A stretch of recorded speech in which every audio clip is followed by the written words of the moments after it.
มังเอิญสมทอดอ้าวสวัสดีทุกคนครับไก่หัวเน่ากะทิผัดกะเพราแท้ใส่หอมดีนะกะเพราถาดครับ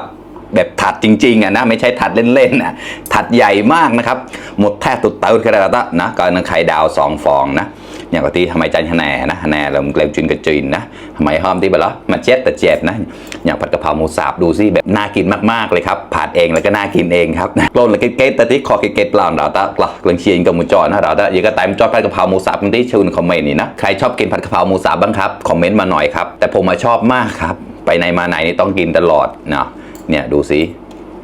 ถัดใหญ่มากจริงๆด้วยนะครับแล้วก็ได้แตงกวามา3 ลูกนะครับไอ้นักเล่นวิเชียที่ปอมาได้มาเราแต่เย็นนะหลายคนสมอดก็ตั้งกุนนกแล้วไผ่เดอร์ไลท์เดอร์แชร์กับมุมาต่อนะฝากกดไลค์กดแชร์ด้วยนะครับเพื่อนๆมาครับมาเจาะไข่แดงกันเลยครับ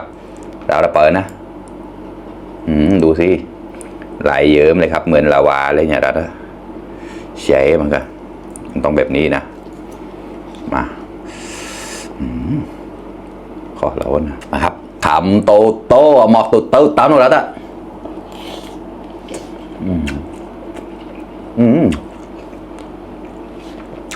อร่อย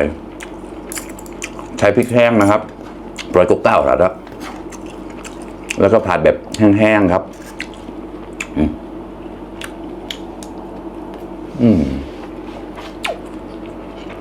อร่อย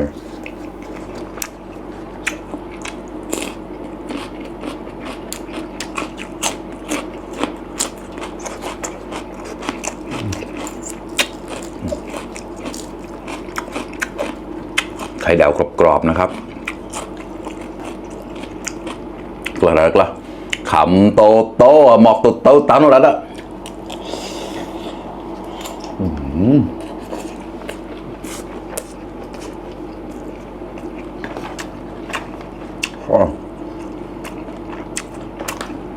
เป็นใบกะเพราแดงนะครับเนื้อแน่กะเพราได้แล้วนะ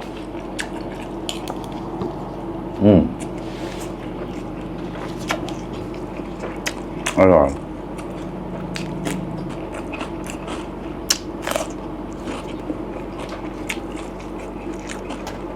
วันนี้นึกอยากกินผัดกะเพราครับก็เลยผัดกินเองซะเลยครับ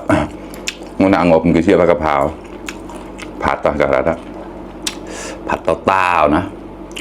จนดูกันแหละปราดปนาหมดแท้แล้วก็ขอมา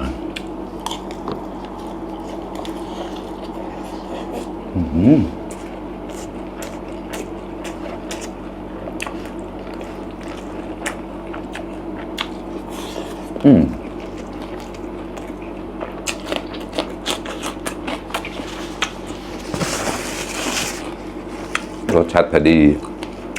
เข้มข้นเผ็ดจัดจ้านอร่อยขอมากันแล้วนะ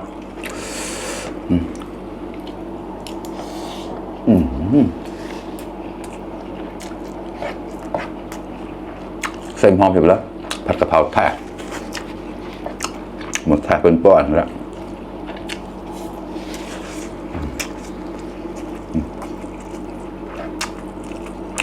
เปล่าแน่เชียเมาได้แล้วอันนึงตอนตาแล้วใช่เราอีกหลายพ่อ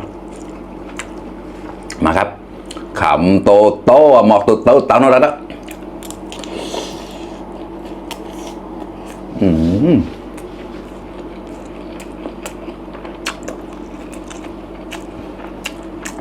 ขอจิตใจ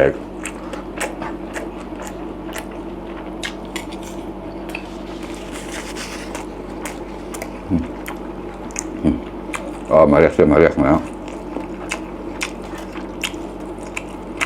ผัดกะเพราจะเชี่ยกับเขาอีกแล้วนะเด็กแปลก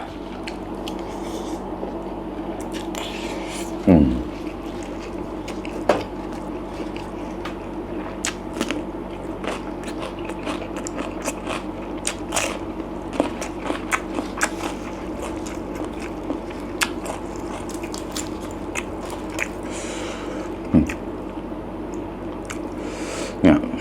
ไข่ดาวมันต้องแบบนี้นะครับถึงจะอร่อยไม่จ่ายไปเลยทำไข่ดาวนั่นจะเชียบแบบน่าแล้วนะจะเงยกันหยิบใจจอดที่ข้างหน้าจุนให้เลยกันเลยไม่ว่ากันจะกินแบบสุกเลยก็ได้นะไม่ว่ากันแต่ผมชอบแบบนี้มันอร่อยมันเข้มข้นเนี่ย